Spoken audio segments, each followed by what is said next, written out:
செந்தில் ஜெகநாதன். ஆக்சுவலா இந்த பெயர் வந்து எனக்கு காகளம் அப்படிங்கிற சிறுகதை மூலமா தான் அறிமுகமாச்சு. நான் ஹலோ எஃப்எம்ல இந்த கதை வந்து கதையாடல்ல ஒரு வாட்டி சொல்லக்கூடிய வாய்ப்பு கிடைச்சது.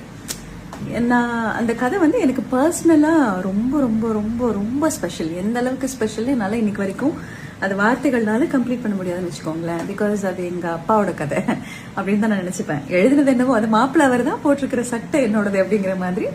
அந்த கதாபாத்திரம் அவரோட சிந்தனையிலயோ அவர் சுத்தி இருக்கக்கூடிய மனிதர் யாரோ வேணா இருக்கலாம். பட் எனக்கு வந்து உமாசங்கர் தான் தெரியவார்னு வச்சுக்கோங்களேன். ஸோ அப்படிப்பட்ட அந்த ஒரு அழகான கதை படிக்கும்போது நான் அவரோட முழு புத்தகம் கூட நான் படிச்சதில்லை, அந்த ஒரு கதை தான். அதுக்கப்புறம் நான் இந்த புக் ஃபேர்ல பார்த்த உடனே அநாகதநாதம் பேரு செந்தில் ஜெகநாதன் இருக்கும் பொழுதே இந்த புக்கை வந்து நான் வாங்கிட்டேன். எனக்கு இதுல முதல் கதை படிச்ச உடனே நான் வாங்கின எல்லா புக்ல இருந்து ஒரு கதை இப்போதைக்கு படிச்சுட்டேன்னு வச்சுக்கோங்களேன். அதுல வந்து இந்த கதை அழகிலா விளையாட்டு ஆரம்பிச்சோம். அப்படியே கொஞ்சம் கொஞ்சமா அந்த கதைக்குள்ள போய்கிட்டே இருந்தது.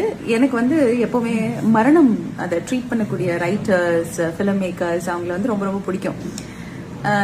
இன்ஃபேக்ட் நான் நினைப்பேன், ஒவ்வொரு மரணம் வந்து ஒரு வீட்டில் நடக்கும் பொழுதும் அந்த மரணம் வந்து எதையும் ஒன்று ரீசெட் பண்ணுது இந்த உலகத்துல. அதாவது தானாவே வந்து பாத்துக்கிட்டீங்கன்னா இருக்கிற எல்லா பிரச்சனையும் தீரும். எல்லா மனிதர்களும் எத்தனை ஈகோல எங்க இருந்தாலும் ஒரு இடத்துக்கு வந்தாகணும்னு கொண்டு வந்து நிறுத்தும். திடீர்னு ஒரு மரணம் நிகழ்ந்துதான் நம்ம எல்லாரும் நினைப்போம். ஆனா அந்த மரணம் வந்து யாரும் என்னென்னவோ பிரச்சனையில சிக்கிக்கிட்டு ஈகோவோட அப்படி இப்படிலாம் இருக்கீங்கல்ல, எல்லாத்தையும் தூக்கி போட்டு பண்ணி எனக்காக இங்க ஒண்ணு வந்து சேர்ந்தாகணும் அப்படின்ற மாதிரி ஒரு விஷயத்த வந்து அந்த மரணம் உண்டு பண்ணும்.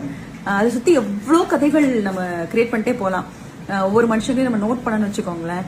அந்த மரண வீடுகள்ல இருக்கக்கூடிய மனிதர்களே ரொம்ப வித்தியாசமான மனிதர்கள். இன்ஃபேக்ட் லாட் ஆஃப் ஹியூமர் இழவு வீட்டுல இருக்குன்னு சொல்ல நம்புவீங்களா? அவ்வளவு சிரிக்கிறதுக்கான விஷயங்கள் இருக்கும். இன்னைக்கும் எனக்கு யாராவது ஒரு மரண வீட்டுக்கு போகும்போது தானாவே மனசு கஷ்டமா தான் இருக்கும். ஆனா இந்த தோல்ல கை போட்டுக்கிட்டு வாலண்டியரா ஒப்பாரி வைக்க வந்தாங்கன்னா என்னை அறியாம சிரிப்பு வந்துடும். ஐயோ நிஜமா நான் ஃபீலிங்ல தான் இருக்கேன், ஆனா தயவு செஞ்சு எனக்கு இப்படி சிரிப்பு காட்டாதீங்க அப்படிங்கிற மாதிரி ஆயிரும்னு வச்சுக்கோங்களேன். இந்த மாதிரி நிறைய விஷயங்கள் வந்து சினிமால எல்லாம் ரொம்ப ரியலிஸ்டிக்கா காமிப்பாங்க, எழுத்துல அது கொண்டு வருவாங்க. அந்த மாதிரி இந்த முதல் கதையே வந்து மரணம் குறித்த ஒரு கதை. ஆனா அதுக்குள்ள எவ்வளவு அழகு, எவ்வளவு ஒரு ரிலேட்டபிலிட்டி இருந்துச்சு அப்படின்னு ரொம்ப சந்தோஷப்பட்டு போனேன். ஸோ இந்த கதையோடைய முழு கதையாடல் சீக்கிரமா நம்மளோட சேனல்ல பார்க்க போறோம். அப்ப இது முழுசு இல்லையா, அதுக்கே எவ்வளவு நேரம் பேசுறியா அப்படின்னு கேட்டீங்கன்னா அதானே நம்ம ஸ்பெஷலு. சும்மா இத்தினோடு கொடுத்தாலே இவ்வளவு பேசுவேனே, அப்ப இவ்வளவு அழகா எனக்கு பிடிச்ச மாதிரி கதை கொடுத்தா எவ்வளோ பேசுவேன். ஸோ இந்த மரணம் சுத்தி என்னால கனெக்ட் பண்ணிக்கக்கூடியது, அதுல நடக்கக்கூடிய விஷயங்கள் அப்படின்னு சொல்லிட்டு எக்ஸெட்ரா எக்ஸெட்ரா எக்ஸெட்ரா எல்லாமே காத்துக்கிட்டு இருக்கேன். Just wanted to congratulate mister Senthil Jeganathan. Thank you இந்த மாதிரி அழகழகான கதைகள் நீங்க எழுதுறதுக்கு ரொம்ப நன்றி.